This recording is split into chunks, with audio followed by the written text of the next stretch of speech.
ഇപ്പോൾ അന്തർദേശീയ മാധ്യമങ്ങൾ റിപ്പോർട്ട് ചെയ്യുന്നത് ഇറാനിൽ ഒരു അടിയന്തര യോഗം ചേർന്നിരിക്കുന്നു. ഈ യോഗത്തിൽ പങ്കെടുത്തത് സിറിയയിലും ലബനനിലും ഇറാഖിലും യമനിലും ഒക്കെയുള്ള സഖ്യ സേനകളുടെ തലവന്മാരും ഒപ്പം തന്നെ ഇറാനെ പിന്തുണയ്ക്കുന്ന ഭീകര ഗ്രൂപ്പുകളുടെ തലവന്മാരുമാണ്. ഈ ഗ്രൂപ്പുകൾ എക്സിസ് ഓഫ് റെസിസ്റ്റൻസ് എന്ന് പറയുന്ന പ്രതിനിധികളാണ് ഇതിൽ പങ്കെടുത്തതെന്നാണ് ഇറാൻ ഉദ്യോഗസ്ഥർ തന്നെ പറയുന്നത്. ടെഹ്റാനിലാണ് ഈ യോഗം ചേർന്നിരിക്കുന്നത്.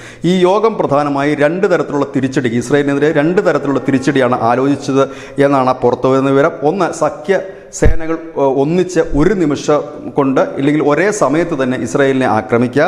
അതല്ല എങ്കിൽ ഈ വിവിധ ഗ്രൂപ്പുകൾ ഇറാനെ പിന്തുണയ്ക്കുന്ന അല്ലെങ്കിൽ ഇറാൻ പിന്തുണയ്ക്കുന്ന വിവിധ ഭീകര സംഘടനകൾ വിവിധ സമയങ്ങളിൽ ഇസ്രായേലിനെ ആക്രമിക്കുക എന്ന ഒരു ലക്ഷ്യവുമുണ്ട്. ഏതായാലും അത്തരത്തിലൊരു അടിയന്തര യോഗം ഇറാൻ വിളിച്ചു ചേർത്തിരിക്കുന്നു. അതായത് വളരെ പെട്ടെന്ന് തന്നെ അല്ലെങ്കിൽ വളരെ അടുത്ത് തന്നെ ഒരു തിരിച്ചടി ഉണ്ടാകും. അത് ഏത് രീതിയിലാണ് എന്നുള്ളത് മാത്രമാണ് ഇനി അറിയാനുള്ളത്. ഏതായാലും ഇസ്രായേൽ കാര്യങ്ങൾ സസൂക്ഷ്മം നിരീക്ഷിക്കുന്ന ഒരു രാജ്യം കൂടിയാണ്. അതുകൊണ്ട് തന്നെ അവർ അവരുടെ സുരക്ഷാ സംവിധാനങ്ങൾ ശക്തമാക്കിയിട്ടുണ്ട്. ഏത് രീതിയിലുള്ള തിരിച്ചടികളും നേരിടാൻ പ്രാപ്തമാണ് ഇസ്രായേലിൻ്റെ സംവിധാനങ്ങൾ. ഏതായാലും അമേരിക്കയും കൂടുതൽ പടക്കപ്പലുകളും ഒപ്പം തന്നെ യുദ്ധവിമാനങ്ങളുമൊക്കെ മിഡിൽ ഈസ്റ്റിൽ വിന്യസിച്ച് കഴിഞ്ഞിരിക്കുന്നു. ഇറാൻ്റെയും ഇല്ലെങ്കിൽ സഖ്യസേനകളുടെയും ഒക്കെ ആക്രമണമുണ്ടായാൽ ഇസ്രായേലിനെ സംരക്ഷിക്കുക എന്നുള്ളതാണ് അമേരിക്കയുടെ ഇത്തരം വിന്യാസങ്ങൾക്ക് പിന്നിലുള്ള ലക്ഷ്യം. News desk news India Malayalam.